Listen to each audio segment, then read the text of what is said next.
እውነታው መውጣት አለበት። እስከ መቼ አንድ ሰውን ተሳቆ እንደዚህ ተሰቃይቶ የሚኖረው እስከ መቼ ነው? እንግዲህ ዳጣ እናቷን ማወቅ አለባት። እናቷን ሰላም መሆኗን ማወቅ አለበት። ግን ያወቀች እለት እዚህ ቤት ምን እንደሚፈጠር ያው መገመት ቀላል ነውና ግን ሄዶ ሄዶ ያው መታወቁን አይቀርምና የሆነ ጊዜ የታወቀ ጊዜ ሰላምም አይሆንም። ሌላው ደግሞ እንደዚህ የሰው ልጅ የተወሰነ መከራ ካየ እንግዲህ እኔ ቶሎ እንትኑ ያግኝ ብዬ አስባለሁ። ያው ሰው ይፈተናል በቀጥታም ሆነ በተዘዋዋሪ የሰው ልጅ መፈተኑን አይቀርም። ግን ያው በዛን ፈተና በትዕግስት ካለፈ ትክክለኛው ቦታ ወይም ደግሞ እውነተኛውን ቦታ ያው ይደርሳል ብዬ አስባለሁ። አንዳንዴ ትዕግስት ከማጣት ብዙ የሚፈጠሩ ነገሮች አሉ።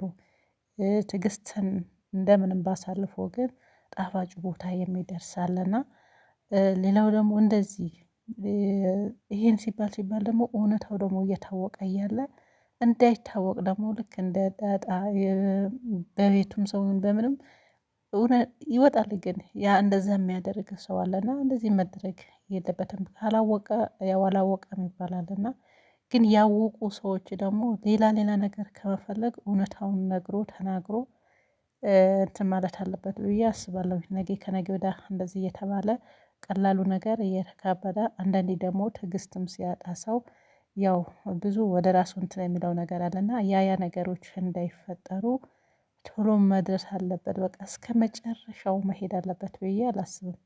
ስለዚህ ዳጣን ይበቃታል ይሄን ሁሉን አይታ ግን ጋሽ ደረጀ እውነት በቃ ጥሩ አባት ነው፣ ጥሩ ሰው ነውና እንደሱ አይነት ሰዎችን ያብዛልን እዛ ፋሚሊ እንዳለ ማለት ነው።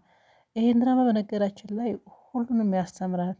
ቤተሰብ የተባለ ይሄን አይቶ ያልተማረም ካለ በእነሱ የልጆች አስተዳደግ ልጆችን አቀጣጥ ላይ እንዴት እንደሆነ እርምጃ ወሰደዳቸውን እንዴት እንደሆነ ያው ሁሉም ያስተምራል። እና አንዳንድ ድራማዎች ስታዩ ለማየት ራሱ የሚያሳፍር የሚያሳቅቁ አሉ።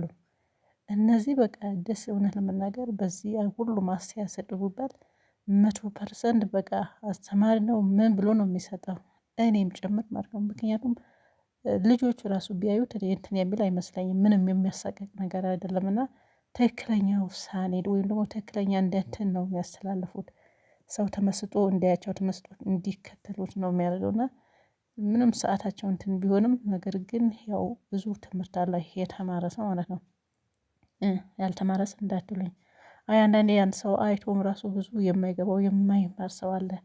አንዳንድ ሰው ደግሞ መማር የፈለገው በትንሹ ነገር ተምሮ ራሱም ሌላውም የሚለውጥ አለና ይህን ፋሚሊ ድራማ ነው በእርግጥ ነገር ግን እውነተኛው ነገር አድርገው ነው እንደዚህ እንትን የሚሉት እና ይሄን መማር ያለበት ይማር። አይ ካለም እንግዲህ ይቅር ማለት ነው። ሰላም አለይኩም ወራህመቱላሂ ወበረካቱ። ሰላምታው ዘገየሁት። እንዴት ናችሁ? ሰላም ናችሁ ወይ? በያላችሁበት ሰላማችሁ ይብዛ። የዚህ ቻናል አዲስ ናችሁ ሰብስክራይብ ሼር እያደረጋችሁ አብራችሁን ሆኑ ማለት ነው። ያው ጠፍተናል በአንዳንድ በቴክኒክ ጉዳይ እየቆየን ደግሞ ሲመቸን እንመጣለን። ቪዲዮ ላይክ ሼር ያደረጋችሁት እንግዲህ ያው ቪዲዮ ብዙ እየለቀቅን አይደለም። አንዳንድ ጉዳይ የቴክኒክ ጉዳይ ያው እንግዲህ አንዳንድ የሆነ ለመዳችሁት ድራማዎች ሲቀሩ የቴክኒክ ጉዳይ ነው የሚባል የለም። አሁን እንደዛ ቴክኒክ ጉዳይ ገጥሞን ነው ማለት ነው። ያው ቆይተን ደግሞ አንዳንዴ ብቅ እንላለን። እንደ ዳጣ ያው በትዕግስት ሁሉንም መሆኑን አይቀርምና ከዛ በኋላ እኛም ቶሎ ቶሎ ለመምጣት እንሞክራለን። እኔም ጠፍቻለሁ ካሜራማኔም ጠፍቷል። ጠፍተሃል አይደል? አዎ ሁለታችን ነው የጠፋነው በነገራችን ላይ። ኤኒዌይስ እንዴት ናችሁ? ደህና ናችሁ ወይ? ምነው ሰላምታ አበዛሽ እንዳትሉኝ። እና ያው የምላችሁ ፈልጌ ነው ዳጣ ድራማን እጅግ በጣም ተወዳጅና አስተማሪ ድራማ ነው። በዚሁ ቀጥሉ በርቱ ለማለት ፈልጋለሁኝ። ግን መሆን አለበት ነገር ቶሎ መሆን አለበት። በቃ ሰው ልጅ እስከ መከራ ጥግ ድረስ እስከሚሄድ ድረስ መቆየት የለበትም። እና ቅርፍ ቅርፍ እያደረጋችሁ ግን ይሄን እውነት ለመናገር እስከመጨረሻ እስከ መቶ ምናምንም ቢሄድ የሚሰለች አይመስለኝም። ምክንያቱም ደስ የሚል አጫጭርም ነው።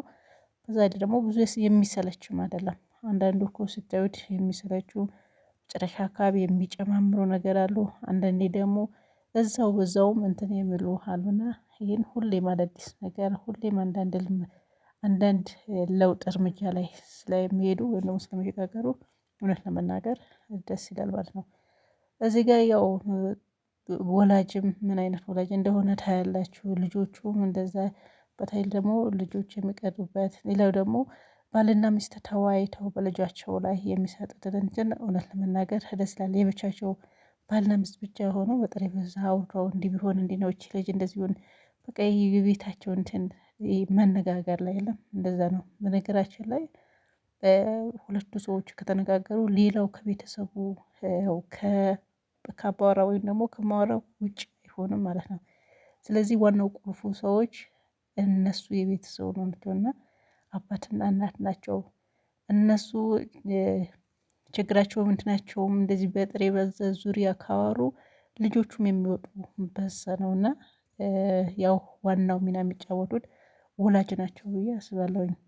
እነ ደረጀ ከሚስቱም ባየሁበት ማለት ነው እንዴት ተመካክረው እንደሚሉት ልጆቻቸው እንዴት መሄድ እንዳለባቸው፣ እንዴት መቅረት እንዳለባቸው፣ እንዴት እርምጃ መውሰድ እንዳለባቸው መጀመሪያ ተመካክረው ነው። ደረጀም ብቻውን የሚወስነው ነገር የለም። እሷም ደግሞ ብቻውን የምትወስነው ነገር የለም። በልጆቻቸው ላይ ተመካክረው ምን ማድረግ እንዳለባቸው መጀመሪያ ሁለታቸው አውርተው ከዛ በኋላ ወደ ውሳኔ ሲሄዱ ይህን እጅግ በጣም ደስ የሚል ነውና ያው ብዙ ጊዜ ሚዲያ የምንላቸው ሰዎች እንደምታውቁት በተለይ እንደዚህ ባለዳር ምናምን ከሆነ ብዙ ጊዜ ያው አብሮ አለመነጋገር ይመስለኛል እና ብዙ ግጭቶች እንሰማለን፣ ብዙ እንትኖችን እንሰማለን። ተነጋግረው ያለ መፍታት ከሁለት ሰዎች አልፎ ደግሞ ሶስተኛ ወገንን ከዛ አልፎ አራተኛ አምስተኛ እየተባለ ከዛ አልፎ መጨረሻ ሚዲያ ላይ የሚወሩ ብዙ ነገሮች አይተናል። ሚዲያው አካባቢ ካላችሁ ማለት ነው። የዚህ ሁሉ መንስኤ ሁለቱ ሰዎች ያለመግባባት፣ ሁለቱ ሰዎች ያለማውራት ይመስለኛል። ሌላው ከሁለቱ ሰዎች ከእነሱ ውጭ ያለው ምንም አይደለም ከነሱ ስር ስለሆኑ ማለት ነው። ስለዚህ ዋናው መሪ ነውና የእነዚህ ባልና ሚስቶች እውነት ለመናገር በጣም ሌሎቹም እንዲማሩበት ሌሎቹም አስተማሪ ናቸው ብዬ አስባለሁኝ። ስለዚህ በተለይ ደግሞ ጋሽ ደረጀን እውነት ለመናገር ምርጥ አባት፣ ምርጥ ሰው በቃ ሁሉም መጫወት ከፈለገም ከእነሱ ጋር በቃ ሲቆጣም እንደዚህ ሲጫወትም እንደዛ በቃ በሁሉም ቦታ አለና በሁሉም ቦታ ልጆቹም ጋር ልጆች ነው የሚሆነው። ያው በቃ እንደዚህ ነው ሰው ማለት ነው።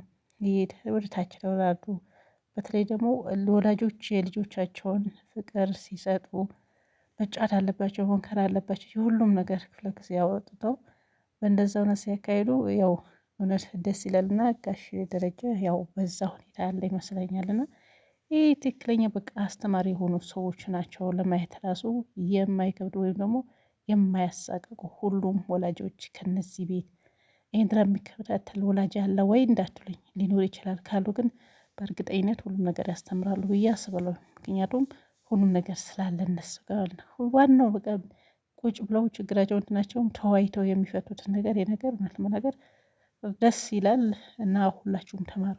አንቺስ እንዳትሉኝ ያው እኔም ጭምር ማለት ነው። ስለዚህ ቀጥሉበት፣ በጣም አስተማሪ ነው። በርዱ። እንደው በየቀኑ ብትመጡ እውነት ለመናገር በጣም ደስ ይል ነበረ። ግን አይመቻችሁም መሰለኝ። እንደኔ አይመቻችሁም ግን አትመጡም። አዎ ሲመቻችሁ ነው፣ ችግር የለም አትጥቡ። ግን ይህም ሁሌም እንደምለው ከዚህ በኋላ እንደ አዳዲስ ሰዎች ስትጨምሩ ነው ነገራቶቹ ደግሞ እየተለወጡ መጡት። ከዚህ በፊት ሐረግ ድራማ ላይ እንዳየ ነው መጨረሻ ሄዱና ሁሉም ተከታዩን ተዋህዶ እያለ መጨረሻው አንዳንድ ሰዎች መጨመር ይጀምራሉ። ያኔ ነው ነገራቶቹን መበላሸት የሚጀምሩት። ስለዚህ እናንተም እንግዲህ ይህን ቪዲዮ ታዩታላችሁ ብዬ አስባለሁና አዳዲስ ነገር ከጨምራችሁ ያው ነገራቶች እየተበላሸ ነው የሚሄደውና በዚህ ጀምራችሁ በዚህ እንድትጨርሱ ምኞቴ ነው። በጣም የሚሰለች ነገር የለም። አሪፍ ነው፣ ሁሉም አስተማሪ ነውና በርቱ ለማለት ያህል ነው። ዳጣም እናቷን ማወቅ አለባት። ውሃ ደግሞ ደስ ስትል አንዳንዴ ታስቀኛለች፣ አንዳንዴ ደግሞ ታናደኛለች። ሁለቴ አንድ የተላከች ነገር 5 10 ነው የምትጠይቀው እና ይመችሽ ዋይ። በተለይ ደግሞ ከሰላም ያለሽን እንትን አዎ ቀጥይ በርቺ ማለት ነው። ሰላም እውነት ለመናገር ሰላም ያላት ልጅ ነች እንደ ስሟ ማለት ነው። እና ሰላም እንደ ሰላም አለች በጣም ደስ የሚል እንዲሁም ደግሞ ዳጣም ደግሞ ያው መስኪን በጣም ነው የምወዳ፣ በጣም ነው የምታሳዝነኝ። እና በርቱ፣ ሰላማችሁ ይብዛ፣ እንዳጠፉ ለማለት ያህል ነው። እናንተ ሳልጠፋችሁ ለካ እኔ ነኝ የጠፋው ያያችሁ። እና ቪዲዮ ላይክ ሼር እያደረጋችሁ ያው እስከ መጨረሻውም ብታዳምጡ ደስ ይላል። እናንተን በርቱ፣ እየተበረረ አብረን እንቀጥል ማለት ነው። ሰላማችሁ ይብዛ። ባይ ባይ።